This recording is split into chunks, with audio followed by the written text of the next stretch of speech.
Chemical industry. तो basically ये वाला जो इंडस्ट्री है इसमें ज़्यादा डाटा नहीं याद रखना पड़ेगा, जितना भी एग्ज़ाम पॉइंट ऑफ व्यू से इम्पोर्टेंट है मैं आपको यहाँ पर बताने जा रहा हूँ। केमिकल इंडस्ट्री की सबसे पहले करते हैं इसकी डेफिनिशन। केमिकल इंडस्ट्री की डेफिनिशन क्या होती है? Industry that produce chemical and chemical products.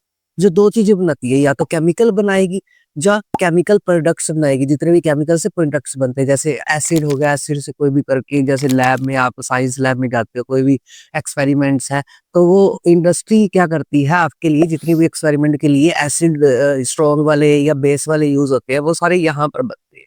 तो इसकी डेफिनेशन है, या तो प्रोड्यूस करेगी केमिकल या केमिकल के प्रोडक्ट्स यूज़ करेगी। अब जो केमिकल इंडस्ट्री है वो डील करती है 2 चीज़ों के साथ, किसके साथ? ऑर्गेनिक केमिकल के साथ और इनऑर्गेनिक केमिकल के साथ। यहाँ पर एग्ज़ाम में आपको ना डिफरेंस आ सकता है 3 नंबर के क्वेश्चन में, या लॉन्ग क्वेश्चन में दिया जा सकता है, डिफरेंस बिटवीन ऑर्गेनिक केमिकल या इनऑर्गेनिक केमिकल। जैसा-जैसा मैं बताऊँगा उतना-उतना आपने लिखना है।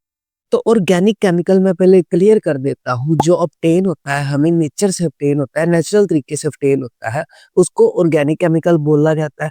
और इनऑर्गेनिक केमिकल क्या होते हैं? जो हम ह्यूमन बीइंग्स ने अपनी फैक्ट्री में बनाए हैं, मतलब क्या किए हैं, हमने ये खुद बनाए हैं, तो इसलिए इसका नाम क्या है? Inorganic chemical. आगे डिटेल कराऊंगा ना, उससे आपको और भी क्लियर हो जाएगा। सबसे पहले बात करते हैं इन दोनों की डेफिनेशन।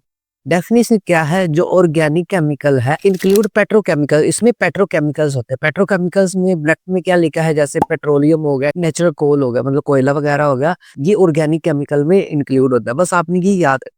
उसके बाद जो इनऑर्गेनिक केमिकल है उसमें क्या होता है? Include sulphuric acid. उसमें सल्फ्यूरिक एसिड होता है। ये अपने दोनों की डेफिनेशन में 2 चीजें याद रखनी है, एक तो पेट्रोकेमिकल्स और एक सल्फ्यूरिक एसिड वाली बात आपने याद रखनी है।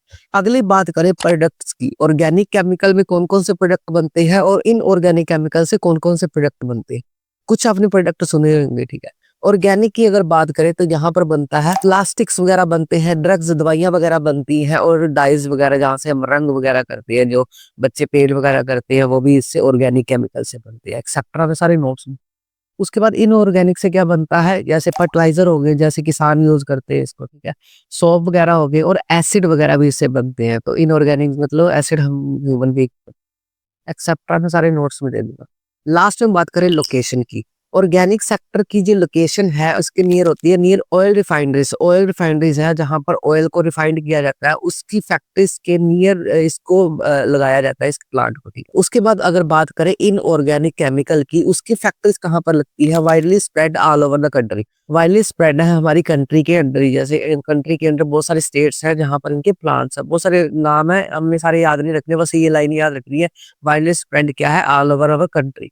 आई होप ये केमिकल इंडस्ट्री का कंसेप्ट आपको अच्छे से समझ आ गया।